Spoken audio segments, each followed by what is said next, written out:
ಎಲ್ರಿಗೂ ನಮಸ್ಕಾರ. ಈ ಸಲ ನನಗೆ ಮಹದೇವಪುರದ ಒಂದು ಅಪಾರ್ಟ್ಮೆಂಟ್ ಇಂದ ತೀಜ್ ಫೆಸ್ಟಿವಲ್ಗೆ ಮೆಹಂದಿ ಆರ್ಡರ್ ಬಂದಿತ್ತು. ಒಂದೇ ಆರ್ಡರ್ಗೆ ಅಷ್ಟು ದೂರ ಹೋಗ್ಬೇಕಂತ ಯೋಚನೆ ಮಾಡ್ತಿದ್ದೆ. ಸೇಮ್ ಅಪಾರ್ಟ್ಮೆಂಟ್ ಇಂದ ನನಗೆ ಮತ್ತೊಂದು ಆರ್ಡರ್ ಕೂಡ ಬಂತು. ಸೊ 2 ಆರ್ಡರ್ ಕೂಡ ಕಂಪ್ಲೀಟ್ ಆಗುತ್ತೆ ಅಂತೇಳಿ ಅವತ್ತು ಹೋದೆ ನಾನು. ಇದು ಫಸ್ಟ್ ಕ್ಲೈಂಟ್ಗೆ ಹಾಕ್ತಾ ಇರೋ ಡಿಸೈನು. ಅವ್ರು ಆಲ್ರೆಡಿ ಡಿಸೈನ್ಸ್ ನ ಸೆಲೆಕ್ಟ್ ಮಾಡಿ ಇಟ್ಟಿದ್ರು. ಫ್ರಂಟ್ ಎಂಡ್ ಮತ್ತೆ ಬ್ಯಾಕ್ ಎಂಡ್ಗೆ ಡಿಸೈನ್ಸ್ ಯಾವ ರೀತಿ ಬಂದಿದೆ ನೀವೇ ನೋಡಿ.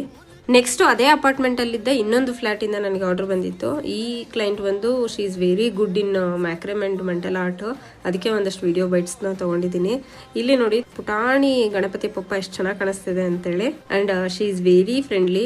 ನಾನು ಹೋಗಿದ್ ಸ್ವಲ್ಪ ಲೇಟ್ ಆದ್ರೂ ಏನು ಬೇಜಾರ್ ಮಾಡ್ಕೊಳ್ಳದೆ ಪೇಷನ್ಸ್ ಇಂದ ಮೆಹಂದಿ ಹಾಕಿಸ್ಕೊಂಡ್ರು. ಅಂಡ್ ಈ ಕ್ಲೈಂಟ್ಗೆ ಲೋಟಸ್ ಅಂದ್ರೆ ತುಂಬಾನೇ ಇಷ್ಟ. ಸೊ ಫ್ರಂಟ್ ಅಂಡ್ ಬ್ಯಾಕ್ ಹ್ಯಾಂಡಿಗೆ ಲೋಟಸ್ನೇ ಜಾಸ್ತಿ ಇರೋ ಡಿಸೈನ್ಸ್ ನ ಹಾಕಿಸ್ಕೊಂಡಿದ್ದಾರೆ. And she was very happy. So client happy ಅಂದ್ರೆ ಆರ್ಟಿಸ್ಟ್ ಕೂಡ ಡಬಲ್ ಹ್ಯಾಪಿ. ನಿಮ್ಗೆ ಯಾರಿಗಾದ್ರೂ ಮೆಹಂದಿ ವರ್ಕ್ ಬೇಕಂದ್ರೆ ಡಿಸ್ಕ್ರಿಪ್ಷನ್ ಅಲ್ಲಿ ಲಿಂಕ್ ಇರುತ್ತೆ, ಕಾಂಟ್ಯಾಕ್ಟ್ ಮಾಡಿ. ನಾನು ನಿಮಗೆ ಸಿಗ್ತೀನಿ ನೆಕ್ಸ್ಟ್ ವಿಡಿಯೋದೊಂದಿಗೆ. ಡಿಸೈನ್ಸ್ ಹೇಗಿತ್ತು ಅಂತ ಹೇಳಿ ಕಮೆಂಟ್ ಮಾಡಿ, ಲೈಕ್ ಮಾಡಿ, ಶೇರ್ ಮಾಡಿ, ಚಾನಲ್ಗೆ ಸಬ್ಸ್ಕ್ರೈಬ್ ಆಗಿ ಸಪೋರ್ಟ್ ಮಾಡಿ. Thank you.